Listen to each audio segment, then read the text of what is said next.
Hey, thanks for coming back to the channel. A lot has happened and a few things have changed since we were down here a couple of weeks ago for the first shop update. And you might notice, first of all, that whole wall is completely different. That was completely bare in the first shop update, and I built out another workbench.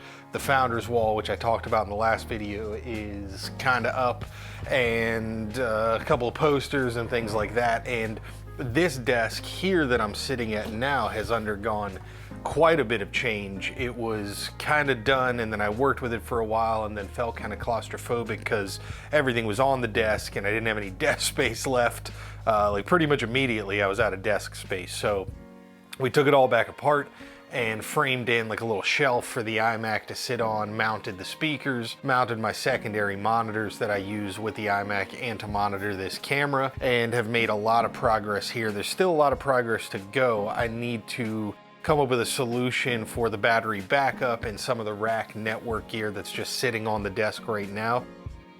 That's going to need to go in some sort of cart, something with wheels maybe. So the work area over here still needs some shelves and some other stuff to happen. Power, networking, all that kind of stuff. Lighting needs to be improved, and some camera mounts have started to go in. This camera's now on a mount that's attached to the desk, so this shot should be somewhat repeatable. And I'm going to do that, overhead. I've started experimenting. You can see up there, there's a piece of wood there. Now I'm pointing to it. That's really tough. So you can see there's a piece of wood right there that I've been experimenting with that folds down as an overhead rig. And I've mounted lights. So I mentioned before that acoustic treatment was probably the biggest priority in this space, and that hasn't changed as much as I have done to make the work surfaces a little more usable and to paint and do things like that. You can probably hear now that I'm talking through a lav. In the previous videos I was using a much more directional shotgun style mic. So with the lav on, I'm sure you can hear everything that's going on, probably everything that's going on in the entire house, in the entire neighborhood right now, and we're going to try to improve that in the future. So to that end, to get started, like I mentioned before, a lot of these are going to be temporary fixes and temporary solutions, mostly because I don't really know how I'm going to use the space yet. So right now I want to approach this as though this is a gig or a broadcast kind of on location, and use some of the solutions we would use in those situations to make it a little more acceptable. Again, we're not aiming for perfection, just not a concrete box. So the kind of things you might try, and that I've got on hand already, are, I've obviously got some regular old foam on hand, and this is handy for the putting on the desk. When I'm sitting closer to the computer, oftentimes I'll put something like this down under the keyboard if I'm doing a voiceover, just to eliminate that initial slap between myself, the desk, the computer monitor, and the microphone if I'm wearing one. So stuff like this can be handy. It's pretty cheap. These come for like $12 for a big sheet. I think this is a 2-foot by 4-foot sheet, which is a pretty popular size. It's about 1 inch thick on Amazon, and it's pretty much absolute junk. It's really only good for that situation where, you need something flat. It's fairly dense, so you can put a keyboard or a laptop on top of it for a few moments. It's great for Skype and things like that. If you're sitting at a table, it'll clean up a little of that muckiness and that first reflection. That's solution number one. I've got a bunch of this, and that's going to be put in. I've already put a bunch of it in to, stop rattles and weird little reflections here and there. So that's first line of defense, is crappy foam from Amazon. And the second line of defense, if you follow on Instagram, you probably saw this the other day, is slightly less or maybe slightly more crappy foam from Amazon as well. And this stuff came, 12 sheets of this came interlocked together and then vacuum packed totally flat. And most of them, I will say, after like 4 days, most of them did pop up to close to 2 inches. The rest of them are more like this side here, where you can see it's kind of not really returned all the way. I think I got one that really took a while to get back up to even any sort of height. But this is kind of what you end up with these. And these, again, they're not very dense. They don't have any weight really to them. And they're really just for that early reflection. Places where you're not going to get an entire acoustic panel, like between some of my computer monitors and the wall, for instance. I'm kind of up against the wall. Ideally, you'd want to be away from the wall. but there's situations where you just want to knock down or disperse a little bit of the higher end stuff, especially for dialogue. That's mostly what I'm concerned with. And these would have almost no appreciable effect for musicians in a space like this. It might help a little bit knocking down some of the high end and some of the slap a little bit, but these really have nothing to them. There's no real weight or mass to these at all. And again, they'll just be kind of used in spots where there's no other option. I won't be able to get anything else in. Foam can be helpful for that, but these are $20 for a pack of 12. Almost useless, but better than nothing. Better than, I don't know, you might do better not spending your money on this stuff. If you have the $20, these might not be the best choice, but if you have nothing or these, better than nothing.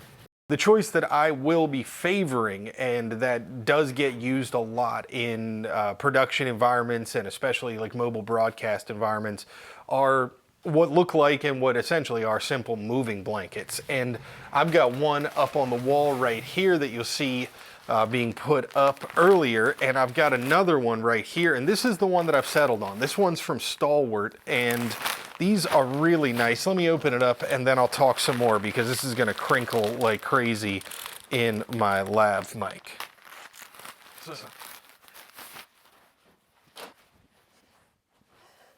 So the great part about these is if you have some clamps on hand, some of these like dollar clamps from the hardware store, you can be really flexible in just clamping these things up, especially in a room like this where I have open joists. If I need to, and we'll do this real quick. So I've been sitting here at the desk talking, and there's kind of an opening, kind of an open part of the room here to my left with a little vestibule area that's super echoey. So I'm gonna put up this blanket between me and that, and we will start talking again right here and see what the difference is. All right, and we're back, and that new packing blanket is right behind the camera now. So I'm talking at a wall covered in a doubled over packing blanket, and then a single packing blanket blocking off that entire little echoey vestibule that's right behind the camera. So hopefully that's a noticeable difference, and that's going to be the approach I take to treating this space for the moment until I really figure out how the heck I want to use it. I'm going to get a bunch more of these. They're about $20 a clip, and what will happen with these is I'll be able to just move them. So if I'm working over at this tall bench here, I can hang a blanket right behind me, right behind the camera. Again, you won't see it, it'll be out of the shot, and essentially effectively close that workspace down to a little bubble around it of packing blankets. And I'll be doing that here around this work desk and pretty much anywhere else I shoot in this space, either at the workstations or right in the middle of the room. Now this is a really wide shot shooting across the room, but if I was shooting something framed up a little tighter, or especially something like a piece of gear, I could put one of these baffles up right outside the shot or even in the shot and just crop later if I'm shooting in 4K and really knock down the effective size of the space to something much smaller. And that's going to be how I get this space to sound better. Now, one of the things I definitely have to focus on is going to be filling in the ceiling joists here with some insulation, and I will be using a rock wool insulation for that. Post anything online about acoustic foam, and you'll get a million suggestions to use Owens Corning 703 panels. And they're great. They are a really good idea, but they're really hard to come by locally. They're not something that a lot of retailers stock, at least that I can find in this part of the country. So it's a special order or an order online kind of deal. Looking at those, and those are 4 foot by 2 foot panels, 2 inches thick, and that is $99 landed for a pack of 6 4 foot by 2 foot by 2 inch thick panels. And that's not terrible. They're about $60, $65 for the pack of 6 panels, and then you're paying an additional $40 in shipping.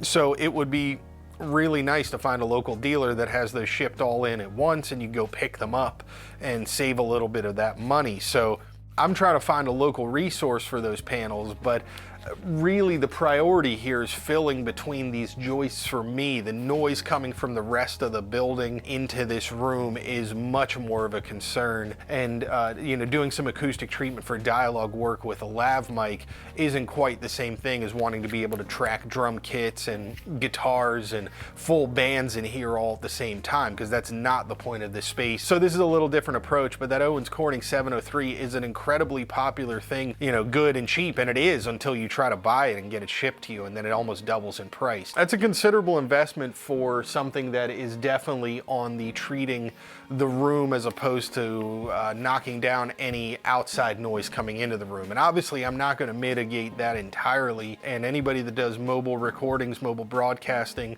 will know this well. You can't just build out and change the physics of a space. We can do that a little bit with these moving blankets in the near term, and we'll be working towards more permanent and better solutions and better ways of doing even this technique with thicker foam and bigger things as we're able to get it locally. So that's it for the update on the shop for this time, update number 2. And you can see we've been doing a lot, so lots more to come.